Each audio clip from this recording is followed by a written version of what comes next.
आपके साथ श्वेता झा। स्वागत है आप सभी का न्यूज पथ पर। राह जिंदगी की हो या खबरों की, उसमें कई मोड़ होते हैं, कई रफ्तार होती है, कई पड़ाव होते हैं।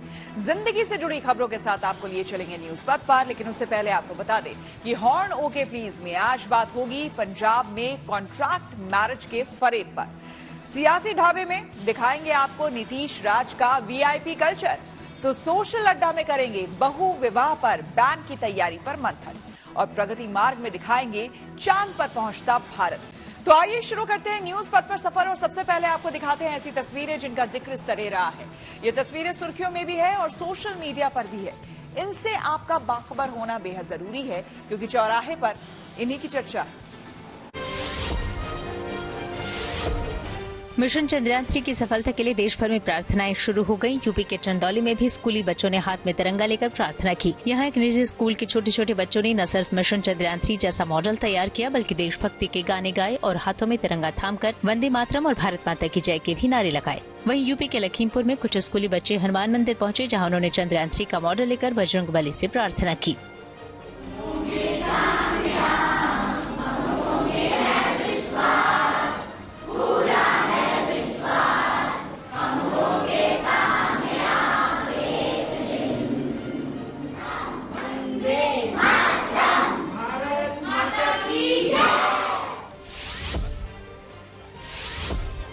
यूपी के वाराणसी में भी चंद्रयान-3 को लेकर प्रार्थना की गई। काशी के महर्षि वेद विद्यालय के छात्र सिंधिया घाट पर जुटे और उन्होंने हाथों में चंद्रयान-3 की तस्वीर लेकर भगवान भास्कर और मां गंगा की आरती उतारी। साथ ही मिशन मून को लेकर आशीर्वाद मांगा। इस मौके पर राष्ट्रध्वज के साथ वैदिक मंत्रोच्चार के बीच छात्रों ने सफल लैंडिंग के लिए आराधना की।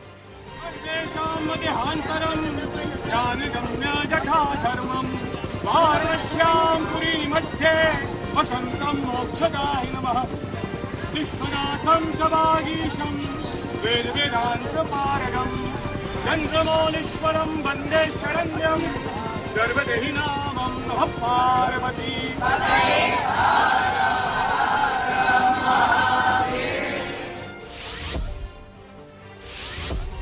चंद्रमा की सतह पर लैंडर सुरक्षित उतरे, इसके लिए देश भर में यज्ञ भी शुरू हो गए। काशी में भी कुछ संत तिरंगे के साथ नजर आए। यहाँ के सुदामा कुटी आश्रम में संत महात्माओं ने हवन पूजन किया। साथ ही मिशन चंद्रयान-3 की सफलता के लिए महादेव से प्रार्थना की गई। वहीं यूपी के गाजियाबाद से भी ऐसी ही तस्वीरें सामने आई। वहाँ की पार्श्वनाथ सोसाइटी में मिशन मून को लेकर यज्ञ हवन का आयोजन किया गया, जिसमें सोसाइटी के लोगों ने भगवान से प्रार्थना की। उधर चंद्रयान-3 की सफल लैंडिंग के लिए यूपी के संभल में भी महायज्ञ में आहुतियां दी गयी।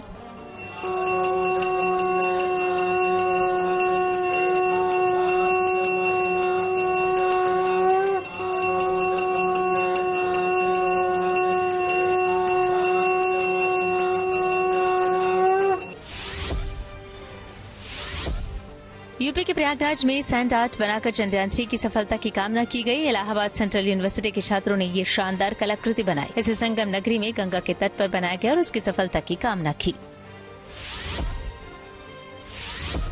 वित्त मंत्री निर्मला सीतारमण गुजरात के नर्मदा पहुंची, जहां उन्होंने राजपीपला शहर में प्रसिद्ध तीर्थ स्थल हरसिद्धि माता के मंदिर में दर्शन किए। बताया जाता है कि यह मंदिर 400 साल पुराना है। इस मंदिर पर पहुंचने के बाद वित्त मंत्री ने मंदिर के गर्भगृह में जाकर पूजा अर्चना की और माता का आशीर्वाद लिया। जिंदगी का सफर सुहाना हो, इसके लिए सावधान रहना जरूरी है। रोजमर्रा की आपाधापी में कुछ देर बैठकर सोचना समझना भी जरूरी है कि आपके आसपास क्या हो रहा है, और जो कुछ हो रहा है उससे हमारी जिंदगी, हमारा परिवार कैसे प्रभावित हो सकता है। इसलिए हॉर्न बजाकर बाखबर करने वाली खबर जरूरी होती है। और आज की ये खबर पंजाब में हो रही कॉन्ट्रैक्ट वाली शादी से जुड़ी है, जो सिर्फ इस मकसद से की जा रही है कि लड़का विदेश में सेटल हो सके। कुछ साल पहले तक पंजाब में एनआरआई लड़के से शादी करने की होड़ थी। अब पंजाब के लड़के एनआरआई लड़कियों की तलाश कर रहे हैं ताकि स्पाउस वीजा बनवाकर विदेश वो जा सके, लेकिन इसका नतीजा हर बार अच्छा नहीं होता। बताया जा रहा है कि कॉन्ट्रैक्ट मैरिज में लड़कियों की तरफ से हो रही धोखाधड़ी की वजह से कई लड़कों ने खुदकुशी तक कर ली है, और इसलिए कॉन्ट्रैक्ट मैरिज को लेकर सावधानी वाला हॉर्न बजाना जरूरी है।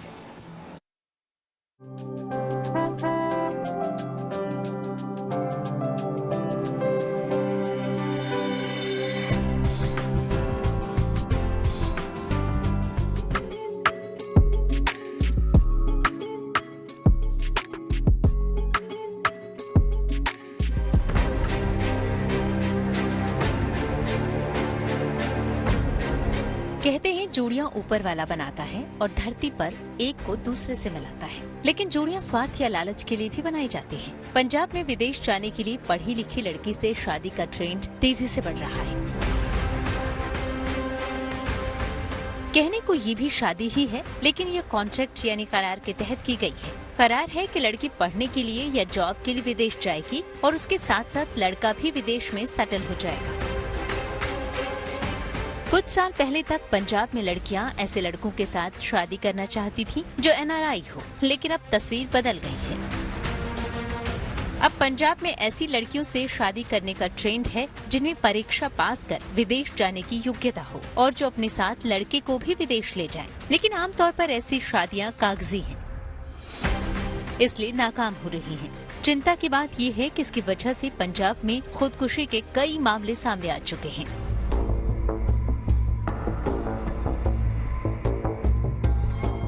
इसलिए जरूरी है कि इसे लेकर हॉर्न बजाया जाए। सबसे पहले आपको बताते हैं कि पंजाब में हो रही कॉन्ट्रैक्ट वाली शादी क्या है। कॉन्ट्रैक्ट शादी दो परिवारों के बीच की एक डील है, जिसके तहत कम पढ़े लिखे लड़के की शादी किसी होनहार लड़की से की जाती है। कॉन्ट्रैक्ट के तहत लड़का विदेश में लड़की की पढ़ाई का खर्चा उठाता है। इसके एवज में लड़की को स्पाउस वीजा मिल जाता है और इस तरह विदेश में सेटल होने का उसका सपना पूरा हो जाता है। आपको बता दें कि पंजाब में ऐसी कॉन्ट्रैक्ट शादी का ट्रेंड इसलिए अपनाया जा रहा है क्योंकि विदेश जाकर काम करने या पढ़ाई के लिए IELTS यानी international English language test system pass करना अनिवार्य होता है। जो लड़के पढ़ाई में कमजोर हैं या IELTS पास नहीं कर पाते, वो शादी के जरिए विदेश जाने का तरीका निकालते हैं और इसके लिए पंजाब के अखबारों में बाकायदा विज्ञापन दिए जाते हैं, जिसमें घुमा फिराकर IELTS दुल्हनों की डिमांड की जाती है। अगर कोई परिवार आगे आता है तो IELTS पास कर चुकी लड़कियों से डील की जाती है। 6 months के IELTS की ट्रेनिंग लेने के बाद भी they don't even crack the IELTS। That's why they go for that option कि या तो लड़की मिल जाए जिसने IELTS किया हो, हम उसके साथ एज अ स्पाउस चले जाएं, या फिर लड़की या लड़का वहाँ पे PR हो जिसके साथ हम अटैच हो जाएं उसकी फाइल में। डॉक्यूमेंट्स वो कुछ भी करने को तैयार होते हैं, एनीथिंग दे कैन डू। पैसा उनसे जितना मर्जी कह लो, दे आर रेडी टू पे ईच एंड एवरीथिंग, कुछ भी वो पे करने को तैयार होते हैं। शादी के लिए ये कॉन्ट्रैक्ट दो परिवारों के बीच एक सीक्रेट की तरह होता है और कई मामलों में लड़के वाले लड़की पक्ष को इसके लिए प्रॉपर्टी भी देते हैं। पढ़ाई के लिए लड़की के सभी खर्च उठाने का एग्रीमेंट किया जाता है, लेकिन ऐसी शादियों में हो रही धोखाधड़ी पंजाब के लिए चिंता का सबब बनती जा रही है। कई मामले सामने आए हैं जिनमें कॉन्ट्रैक्ट शादी करने वाली लड़कियां IELTS परीक्षा पास नहीं कर पाईं या कई लड़कियां विदेश में अपनी शिक्षा पूरी नहीं कर पाईं। इसके बाद शादी अवैध हो गई और लड़कों ने पैसा वापस मांगना शुरू कर दिया। कई मामलों में विदेश जाने के बाद लड़कियों ने मोटी रकम की मांग रख दी या फिर विदेश जाने के बाद उन्होंने बातचीत बंद कर दी और लड़के के भी विदेश जाने का इंतजाम नहीं किया। माना जाता है कि ऐसी धोखाधड़ी की वजह से ही पंजाब के कई लड़कों ने खुदकुशी कर ली। लेकिन फिर भी कॉन्ट्रैक्ट शादी बदस्तूर जारी है। ट्रैवल एजेंट्स ऐसी शादियों से मोटा पैसा कमा रहे हैं और साथ ही विदेश में सेटल महिलाओं को ऐसी कागजी शादियों के लिए मोटा पैसा मिल रहा है। लेकिन NRI लड़कियों से शादी और विदेश में बसने का सपना पंजाब के लड़कों के लिए भारी पड़ रहा है। खन्ना, फिर आसपास में नवा शहर, इसके आसपास जितना भी एरिया है ये एरिया इन चीज़ों के लिए बड़ा फेमस है। ये कॉन्ट्रैक्ट मैरिजेस करेंगे, कॉन्ट्रैक्ट मैरिज करके बच्चे की, जैसे एजुकेटेड लड़की है तो ये साथ में उसका शादी हो जाएगी। ये इस तरह के प्रोपोगेंडास के अंदर में इन्वॉल्व रहते हैं लोग, फिर ये वहाँ चले जाते हैं। इनका मेन ऑब्जेक्टिव होता है कि हम कैसे ना कैसे करके बाहर जाएं। ये सब कुछ क्रॉस चेक होना चाहिए, बट ये क्रॉस चेक किस लेवल पे होता है, किस लेवल पे नहीं होता है, ये गॉड नोज, बट ये होना चाहिए। लेकिन लोग करते नहीं है, इसको चेकिंग नहीं करते। हालांकि कॉन्ट्रैक्ट वाली शादी या इसकी वजह से धोखाधड़ी के शिकार हुए लड़कों का आंकड़ा नहीं है, क्योंकि इसकी पुलिस में शिकायत नहीं होती और न ही इसको मुद्दा बनाया जाता है। लेकिन पंजाब में ये शादी एक बड़ी समस्या बनती जा रही है, जिस पर लगाम लगाना जरूरी है और इसके लिए हॉर्न बजाना जरूरी है। चंडीगढ़ से मंजीत सहगल के साथ bureau report, good news today. Chandrayaan 3 की कल होगी लैंडिंग। ब्रिक्स सम्मेलन में गए प्रधानमंत्री मोदी वीडियो कॉन्फ्रेंसिंग के जरिए जुड़ेंगे सीधे लाइव। आइए आपको लिए चलते हैं न्यूज एक्सप्रेसवे पर, जहां देश से जुड़ी कुछ और जरूरी खबरें कर रही हैं आपका इंतजार। दक्षिण अफ्रीका के जोहानिसबर्ग में ब्रिक्स सम्मेलन शुरू हो गया। पीएम मोदी भी इसमें हिस्सा ले रहे हैं। 2019 के बाद पहली बार ब्राजील, रूस, भारत, चीन और दक्षिण अफ्रीका के नेता एक मंच पर जुटे हैं। इससे पहले सुबह 7:15 बजे प्रधानमंत्री मोदी दक्षिण अफ्रीका के लिए रवाना हुए। इसके बाद शाम करीब 5 बजे वो जोहानिसबर्ग पहुंचे, जहां उनका जोरदार स्वागत किया गया। भारतीय मूल के लोग भी वहां बड़ी संख्या में मौजूद रहे।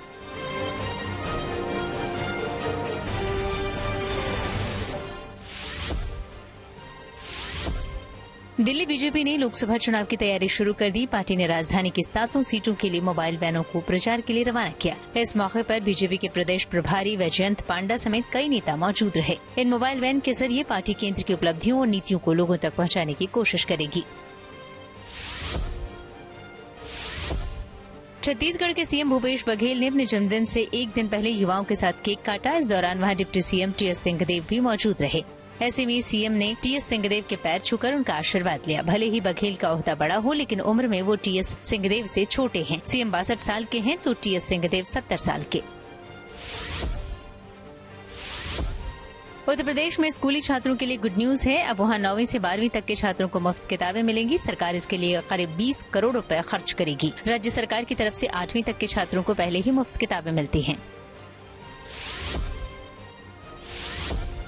पहाड़ों में एक बार फिर भारी बारिश की चेतावनी जारी की गई। मौसम विभाग का अनुमान है कि हिमाचल प्रदेश और उत्तराखंड में 2 दिनों तक तेज बारिश होगी। हिमाचल में इस साल के मानसून में सामान्य से 36% ज्यादा बारिश हो चुकी है। उधर उत्तराखंड के सीएम पुष्कर सिंह धामी ने अलर्ट के बाद एक समीक्षा बैठक की। वहां 7 जिलों में भारी बारिश की संभावना जताई गई है। अभिनेता प्रकाश राज एक विवादास्पद ट्वीट को लेकर मुश्किल में घिर गए। उनके खिलाफ कर्नाटक के बागलकोट जिले के एक पुलिस स्टेशन में शिकायत की गई। दरअसल प्रकाश राज ने मिशन चंद्रयान 3 से जुड़े एक ट्वीट में तस्वीर शेयर की थी, जिसको लेकर कुछ हिंदुवादी संगठनों ने उनके खिलाफ पुलिस में शिकायत की और कार्रवाई की मांग उठाई। वैसे इस ट्वीट के बाद प्रकाश राज ने एक और ट्वीट किया और लिखा कि ये महज एक मजाक था।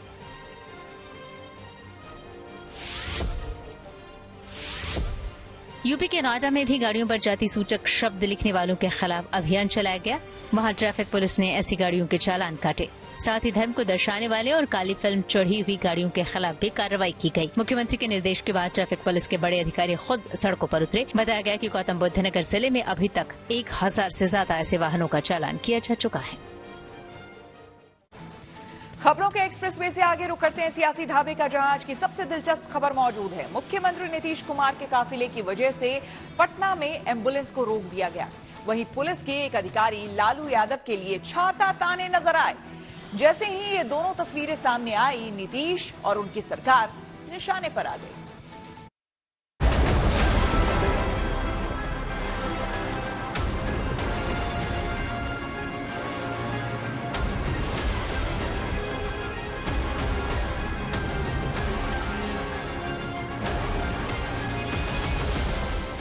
अपनी समाजवादी होने पर नाज नीतीश को भी है और लालू यादव को भी।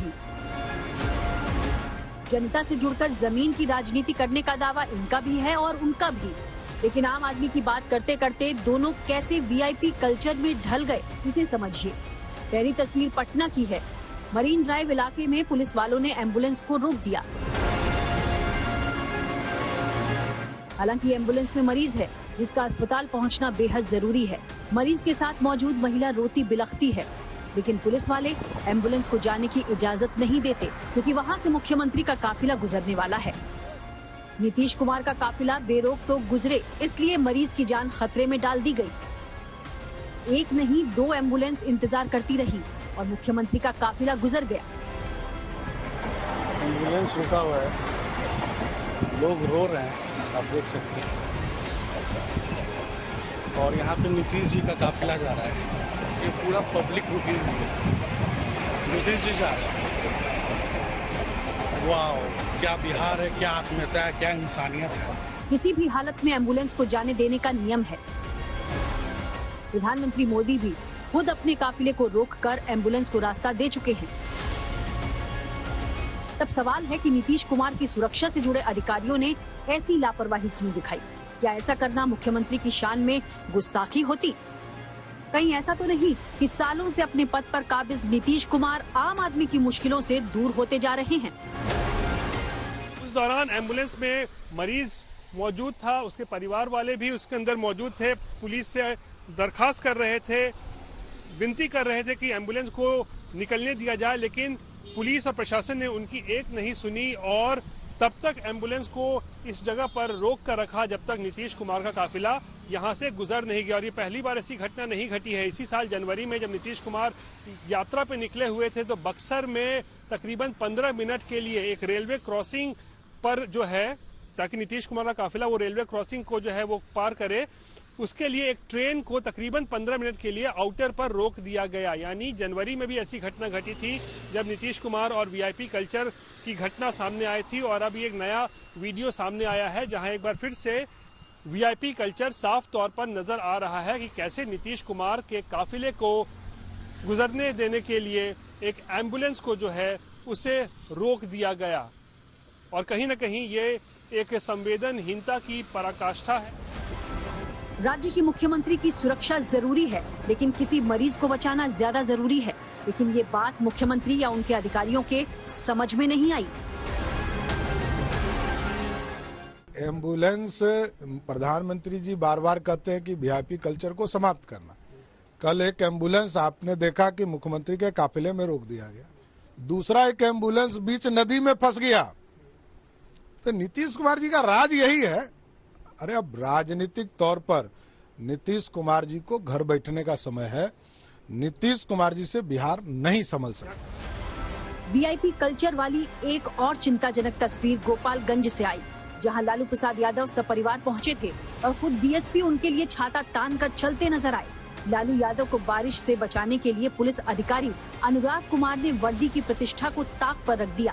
हालांकि थोड़ी देर बाद एक दूसरे कर्मचारी ने छाता थाम लिया, लेकिन तब तक डीएसपी ने ऐसे बर्ताव किया जैसे वो लालू यादव के निजी सुरक्षा कर्मी हो।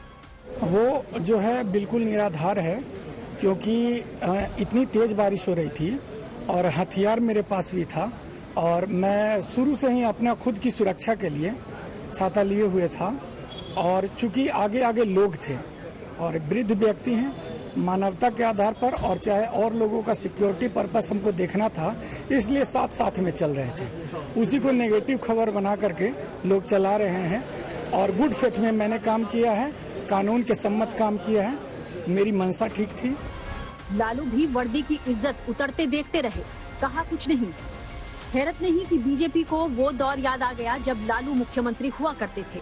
सुशील कुमार मोदी ने ट्वीट किया कि लालू जब मुख्यमंत्री थे तब आईएएस अधिकारी उनका थूकदान उठाया करते थे। अब तो गनीमत है कि एसडीपीओ साहब लालू के लिए छाता उठाकर चल रहे हैं। नीतीश जी का यही सुशासन है। नीतीश जी ऐसे एसडीपीओ पर कार्रवाई करने की हिम्मत दिखाएंगे? एक और बात है जो इन तस्वीरों के बाद जोर शोर से उठ सकती है। लालू खराब स्वास्थ्य की वजह से जेल से जमानत पर बाहर हैं, पर हर सियासी और गैर सियासी कार्यक्रमों में नजर आते रहते हैं। बिहार में आरजेडी सत्ता में है और लालू पार्टी के मुखिया हैं, इसलिए इन तस्वीरों का कोई नतीजा निकलेगा ऐसा लगता नहीं। हाँ, चुनावी साल में मुद्दा जरूर बन सकती हैं। पटना से रोहित सिंह के साथ bureau report, good news today. News पथ पर आगे है धन बाजार, जहां शेयर बाजार से लेकर कारोबार तक की सभी अहम खबरें होती हैं और इसका सीधा रिश्ता आपकी आमदनी आपकी जेब से होता है। तो तेज रफ्तार खबरों के बीच ये जरूरी खबरें छूट न जाए, इसलिए आपको सीधे लिए चलते हैं धन बाजार। शेयर बाजार में कारोबार सपाट रहा। सेंसेक्स 4 अंक की बढ़त के साथ 65,220 पर बंद हुआ। वहीं निफ्टी में भी 3 अंकों की बढ़त रही। ये 19,396 पर बंद हुआ। हालांकि कारोबार के दौरान सेंसेक्स में तेजी देखने को मिली। ये 147 अंक चढ़कर 65,363 पर पहुंच गया था। सेंसेक्स के 30 शेयरों में से 14 में तेजी और 16 में गिरावट रही। प्याज के निर्यात पर लगे 40% टैक्स को लेकर नासिक में जारी किसानों के विरोध के बीच केंद्रीय मंत्री पीयूष गोयल ने कहा है कि उनके हितों का ख्याल रखा जाएगा और इस बात का भी कि देश में प्याज की कीमतें न बढ़े। पीयूष गोयल ने किसानों से फिक्र न करने की अपील की और कहा कि उनके हितों को ध्यान में रखकर ही सरकार ने महाराष्ट्र और मध्य प्रदेश में 2,410 रुपए प्रति क्विंटल की दर से प्याज की खरीद फिर शुरू कर दी है, जिससे सरकार को बफर स्टॉक तैयार करने में मदद मिलेगी। सरकार ने भरोसा दिलाया है कि खाने पीने की चीजों के दाम जल्दी ही कम होंगे। वित्त मंत्रालय के मुताबिक टमाटर और दालों की कीमतों में गिरावट आ रही है। इसका असर खाने पीने की दूसरी चीजों की कीमतों पर भी पड़ेगा, जिससे टमाटर और दालों के साथ साथ बाकी खाने पीने की चीजों के दाम भी कम होंगे। इलेक्ट्रिक 2 व्हीलर बनाने वाली कंपनी अल्ट्रावायलेट ऑटोमोटिव ने अपनी मशहूर इलेक्ट्रिक बाइक F77 का नया स्पेस एडिशन लॉन्च किया। इसकी कीमत 5,60,000 रूपए रखी गई है। इसकी बुकिंग आज यानी 22 अगस्त से शुरू हो गई है। खास बात यह है कि इस बाइक को चंद्रयान 3 के सम्मान में लॉन्च किया गया है और इसीलिए इस नए एडिशन का नाम भी स्पेस रखा गया है।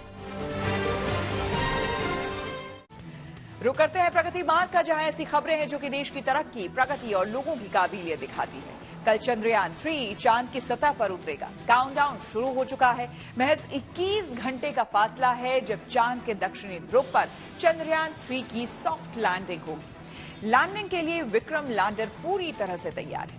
अब तक सब कुछ वैसा ही हुआ है जैसा वैज्ञानिकों ने योजना बनाई। लिहाजा दावा है कि इस बार चंद्रयान मिशन कामयाब होगा। लेकिन फिर भी अगर लैंडिंग को लेकर किसी तरह की आशंका वैज्ञानिकों को दिखती है तो इसरो के पास इसका प्लान बी भी तैयार है।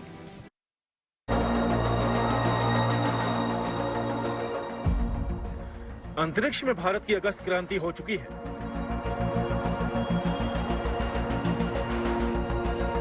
चंद्रयान 3 के चांद की सतह पर उतरने का काउंटडाउन जारी है और भारत इतिहास रचने से केवल कुछ किलोमीटर की दूरी पर है।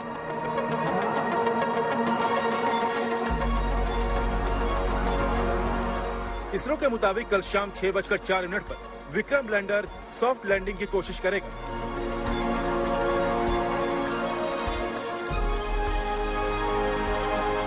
वैज्ञानिकों का दावा है कि चाहे कुछ हो जाए, लैंडिंग होकर रहेगी। ये भरोसा हर हिंदुस्तानी के दिल में उम्मीद जगा रहा है।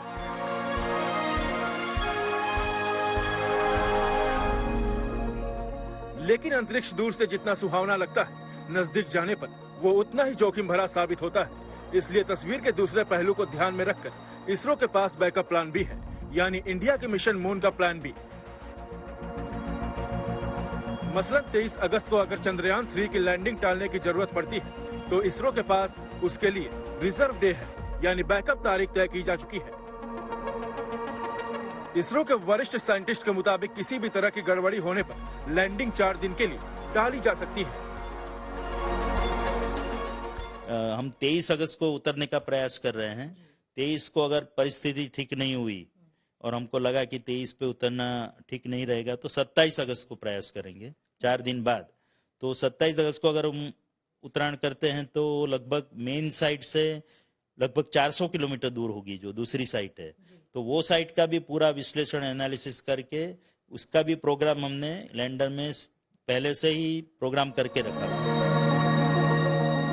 इसरो के मुताबिक 23 अगस्त को लैंडिंग से 2 घंटे पहले संगठन के प्रमुख वैज्ञानिक ये फैसला लेंगे कि लैंडिंग कराई जाए या नहीं।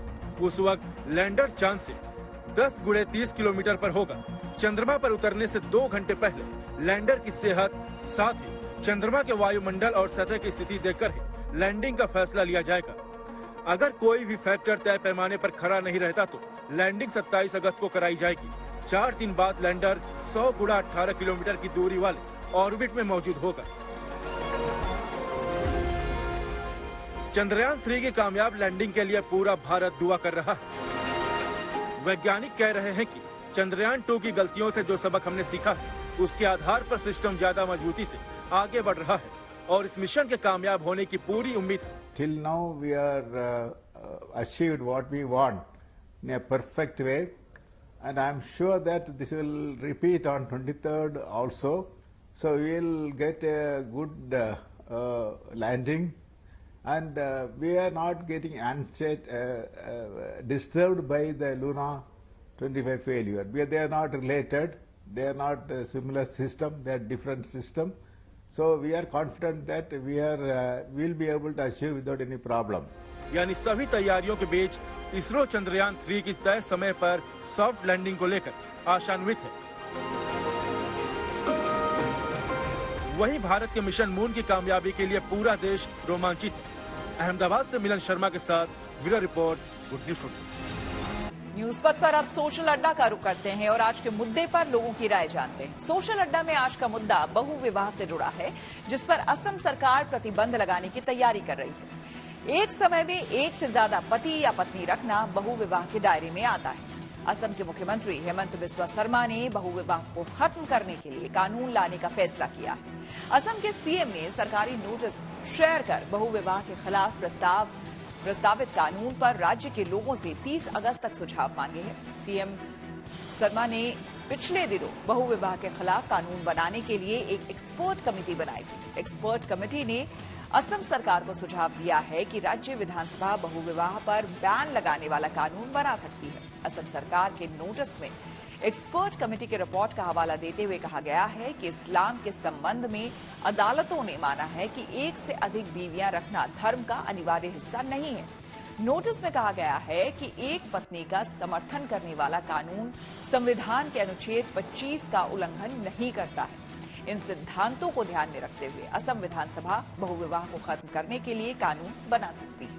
हेमंत बिस्वा शर्मा ने पब्लिक को पूछा है, बहु विवाह के ऊपर एक कमेटी का गठन हुआ है। उन्होंने बोला है कि एक कमेटी जो गठन हुए वो लोग डिस्कस करेंगे और पब्लिक का ओपिनियन भी लेंगे। तो इसलिए आपका क्या ओपिनियन है इसके ऊपर? मेरा बारे में तो मैंने इसे सोचता है बहु विवाह मेरा हिसाब से ठीक नहीं है, क्योंकि एक मर्द के लिए एक बीवी सही है, 2-3 मेरा हिसाब से ठीक नहीं है, क्योंकि जितना बीवी बढ़ेगा बच्चा भी जितना बढ़ेगा, देश के लिए भी बहुत खराब होगा। इसलिए मैं सोचता हूँ एक ही काफ़ी है, बहु विवाह मेरे लिए ठीक नहीं है। बहु विवाह अभी आने वाला जनरेशन करना चाहिए कि नहीं करना चाहिए? नहीं करना चाहिए। क्यों नहीं करना चाहिए? ये अच्छा नहीं है। अब लड़की का बात है, अगर उसको सुख शांति नहीं है, अगर उसका मन है या अपने हस्बैंड के पास खुश नहीं है तो कर सकती है। तो समाज में बहुत सारे तकलीफ है लड़कियों के साथ। मतलब क्यों? मतलब लड़की आप एक औरत है और औरत का मन से आप क्या सोचते हैं इसके ऊपर? अब कुछ है परिवार का प्रॉब्लम है, सास ससुर का भी है, कुछ हस्बैंड का है, वही बात है और कुछ नहीं। कुछ लड़कियां मतलब प्रकाश जिसको हाजिर मतलब बोल नहीं पाती हैं, कुछ है जो बोल देती है, जो खुद से कर लेती है शादी, कुछ है नहीं करती, वैसे बर्दाश्त करके रहती है घर में अपना। तो टाइम ही बताएगा कि इसके ऊपर जो कमेटी का गठन हुआ है, जो पॉलीगैमी बैन करने का सोच रहे हैं असम गवर्नमेंट, इसके ऊपर क्या डिसीजन लेंगे। गुवाहाटी असम से Saraswat Kashyap, good news today. Car safety rating अब भारत में भी शुरू हो गई है। टेक्नोलॉजी से जुड़ी ऐसी ही हर एक जरूरी खबर को जानने समझने के लिए आइए आपको लिए चलते हैं डिजिटल गली। भारतीय कार कंपनियों की अच्छी खबर आई, अब 1 अक्टूबर से भारत में भी कार सेफ्टी रेटिंग मिलेगी। यानी करीब 1.5 महीने बाद कारों के क्रैश टेस्ट भारत में होंगे। केंद्रीय सड़क और परिवहन मंत्री नितिन गडकरी ने दिल्ली में भारतीय एजेंसी BNCAP यानी Bharat new car assessment programme की शुरुआत की। इस तरह भारतीय कार मैन्युफैक्चरिंग कंपनियों को सेफ्टी रेटिंग के लिए अपनी कारों को ग्लोबल NCAP या दूसरी एजेंसी में भेजने की जरूरत नहीं होगी। इस टेस्ट से पता चलता है कि हादसे के दौरान कार में बैठे लोगों की कितनी सुरक्षा रहेगी, लिहाजा इसी से तय करते हुए कारों को रेटिंग दी जाती है। नितिन गडकरी के मुताबिक विदेश में कार क्रैश टेस्टिंग के लिए 2.5 करोड़ रुपए लिए जाते हैं, जबकि भारत में यही टेस्ट इससे काफी कम दाम 60 लाख रुपए में हो जाएगा। मध्य प्रदेश के बैतूल में एक किसान के बेटे ने चलता फिरता दूध का ATM बना दिया। इसमें कार्ड लगाते ही ATM से दूध निकलने लगता है। हालांकि इसके लिए ग्राहकों को ATM का प्रीपेड कार्ड रिचार्ज करवाना होता है। रोहित के पास अभी ऐसे 4 मिल्क ATM हैं, जिनसे घर घर जाकर ग्राहकों को दूध दिया जाता है। रोहित ने बताया कि पहले वो अपने दादा के साथ दूध बेचने मिल्क प्लांट जाते थे, लेकिन रोहित को दूध की कीमत कम लगती थी। फिर उन्हें वाटर ATM जैसा ये आइडिया मिला। 9 महीने पहले शुरू किए गए इस मिल्क ATM से हर दिन लगभग 500 लीटर दूध बेचा जाता है। एलन मस्क के सोशल मीडिया प्लेटफॉर्म X से पुरानी पोस्ट डिलीट नहीं हुई। कंपनी ने खुद ये दावा किया। हालांकि इससे पहले खबरें थी कि टेक्निकल ग्लिच की वजह से साल 2014 से पहले की ज्यादातर पोस्ट गायब हो गई, लेकिन अब कंपनी का कहना है कि उसके प्लेटफॉर्म में एक बग था, जिसके कारण पुरानी तस्वीरें नहीं दिख रही थी। अब इस बग को पूरी तरह से ठीक कर लिया गया है। न्यूज पथ पर आगे पब्लिक होर्डिंग पर टाइगर से जुड़ी एक अच्छी खबर है। देश में एक नया टाइगर रिजर्व राजस्थान में बनाने को मंजूरी दे दी गई है। ये खुशखबरी केंद्रीय पर्यावरण मंत्री भूपेंद्र यादव ने माइक्रो ब्लॉगिंग साइट एक्स पर एक पोस्ट के जरिए दी है। आपको बता दें कि केंद्रीय मंत्री ने बताया है कि भारत का 54वां टाइगर रिजर्व राजस्थान में खोला जाएगा। नेशनल टाइगर कंजर्वेशन अथॉरिटी ने नए टाइगर रिजर्व को मंजूरी दे दी है। राजस्थान का ये 5वां टाइगर रिजर्व होगा, जो कि करौली और धौलपुर जिले के जंगलों में बनाया जाएगा। राजस्थान में पहले से 4 टाइगर रिजर्व मौजूद हैं। इनमें रणथंभौर, सरिस्का, मुकुंदरा हिल्स और रामगढ़ विषधारी शामिल हैं।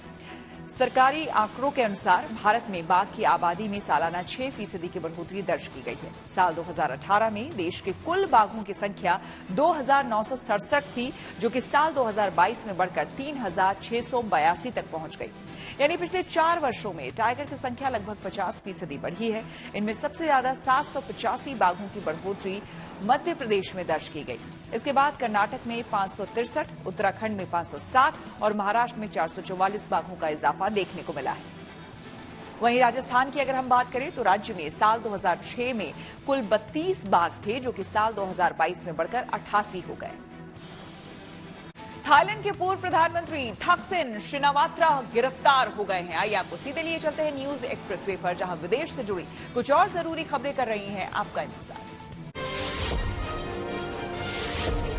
संयुक्त राष्ट्र ने 26/11 मुंबई हमले के जाबाजों का सम्मान किया। दरअसल संयुक्त राष्ट्र महासभा 21 अगस्त यानी सोमवार को आतंकवाद पीड़ितों की याद और श्रद्धांजलि को इंटरनेशनल डे के रूप में मनाती है। ऐसे में मुंबई हमले के जाबाज करमबीर सिंह कांग का भी सम्मान किया गया। इस मौके पर कांग ने कहा कि यूएन के साथ साथ अंतर्राष्ट्रीय समुदाय को भी आतंकवाद की समस्या को खत्म करने के लिए काम करना चाहिए। उनके मुताबिक आतंकवाद की कोई सीमा नहीं होती। कांग आतंकवादी हमले के वक्त ताज होटल के जनरल मैनेजर थे। उन्होंने इस हमले में अपनी पत्नी और 2 बेटों को खो दिया था। हालांकि आतंकी हमलों के दौरान कई मेहमानों को बचाने के लिए उन्हें और उनकी टीम को दुनिया भर में काफी तारीफ मिली थी। खबर है कि रूस के मिशन मून का नेतृत्व करने वाले साइंटिस्ट और सलाहकार मिखाइल मारोव की तबीयत बिगड़ गई। उन्हें अस्पताल में भर्ती करवाना पड़ा। बताया गया कि 90 साल के रूसी वैज्ञानिक मिखाइल मिशन लूना के फेल रहने से परेशान हैं। वहां की मीडिया में उन्होंने कहा कि ये उनके लिए जिंदगी का सवाल था। इसे झेलना मुश्किल हो रहा है। साथ ही रूसी वैज्ञानिक का कहना है कि उनके लिए लूनर प्रोग्राम को फिर से शुरू होते देखने का आखिरी मौका था।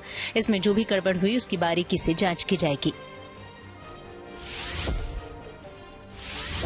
अमेरिका और दक्षिण कोरिया के सैन्य अभ्यास से उत्तर कोरिया आग बबूला हो गया। उसने इन दोनों देशों को थर्मोन्यूक्लियर युद्ध की चेतावनी दी। सैन्य अभ्यास की शुरुआत से ठीक पहले ही उत्तर कोरिया ने क्रूज मिसाइल की टेस्टिंग भी की थी। थाईलैंड के पूर्व प्रधानमंत्री थकसिन शिनावात्रा को गिरफ्तार कर लिया गया। दरअसल उन्हें 8 साल की जेल की सजा सुनाई गई। वहां की सुप्रीम कोर्ट ने सत्ता के दुरुपयोग समेत 3 अलग अलग मामलों में उन्हें दोषी पाया। शिनावात्रा 15 साल विदेश में रहने के बाद अभी ही स्वदेश लौटे थे। उनका साल 2008 में भ्रष्टाचार के आरोपों के बीच सैन्य तख्ता पलट हो गया था, जिसके बाद से ही वो अपने देश से बाहर रह रहे थे। चिली के कई इलाके भारी बारिश से बाढ़ की चपेट में आ गए। इसके बाद वहां रेस्क्यू ऑपरेशन चलाया गया। इस बारिश से कई मकानों में पानी भर गया, साथ ही कई पुल टूट चुके हैं। इतना ही नहीं, दिखाई दिया कि वहां तूफान और बारिश से कई कारें मलबे से इमारतों की दूसरी मंजिल तक पहुंच गईं। शतरंज से भारत के लिए आई है गुड न्यूज। खेल जगत की कुछ और खबरों को जानने के लिए आइए चलते हैं खेल चक्कर। भारतीय ग्रैंड मास्टर आर प्रज्ञानंदा ने फिडे विश्व कप के फाइनल में शानदार आगाज किया। उन्होंने पहला मुकाबला ड्रॉ खेला। ये 18 साल के युवा प्रज्ञानंदा के लिए बड़ी कामयाबी रही, क्योंकि उनके विरोधी नॉर्वे के मैग्नुस कार्लसन दुनिया के नंबर 1 खिलाड़ी हैं। अब दोनों के बीच दूसरे दौर का मुकाबला बुधवार को होगा। भारत और मेजबान आयरलैंड के बीच बुधवार को तीसरा और आखिरी T20 मैच खेला जाएगा। ये मैच भारतीय समय के मुताबिक शाम 7:30 बजे से डबलिन में होगा। टीम इंडिया पहले ही इस सीरीज को 2-0 से अपने नाम कर चुकी है। वो आखिरी मुकाबला जीतकर सीरीज में भी क्लीन स्वीप करना चाहेगी। बीसीसीआई ने हैदराबाद क्रिकेट एसोसिएशन की मांग को ठुकरा दिया। उसने वनडे वर्ल्ड कप के शेड्यूल में बदलाव की मांग की थी। हैदराबाद ने 9 और 10 अक्टूबर को लगातार 2 मैचों की मेजबानी को देखते हुए कार्यक्रम बदलने की मांग की थी। उसने कहा था कि लगातार 2 मैचों के लिए सुरक्षा व्यवस्था मुहैया कराने में दिक्कत हो सकती है। 10 अक्टूबर को पाकिस्तान और श्रीलंका का मैच है। डेनमार्क में चल रही बैडमिंटन वर्ल्ड चैंपियनशिप में लक्ष्य सेन ने जीत का सिलसिला जारी रखा। उन्होंने दक्षिण कोरिया के जियोन ह्यूक जिन के खिलाफ 21-11 और 21-12 से जीत हासिल की। इस तरह उन्होंने प्री क्वार्टर फाइनल में जगह बना ली। महिला फुटबॉल विश्व कप जीतने वाली स्पेन की टीम का जश्न जारी है। राजधानी मैड्रिड पहुंचने पर खेल प्रशंसकों ने सभी खिलाड़ियों का जोरदार स्वागत किया। इस दौरान पूरी टीम को बस के जरिए शहर में घुमाया गया। वहीं इसके बाद आयोजित कार्यक्रम के दौरान टीम के खिलाड़ी डांस करते भी नजर आए। इसी के साथ न्यूज पक में मेरे यानी श्वेता झा के साथ फिलहाल इतना ही। देश दुनिया के तमाम पॉजिटिव खबरों के लिए देखते रहिए गुड न्यूज टुडे।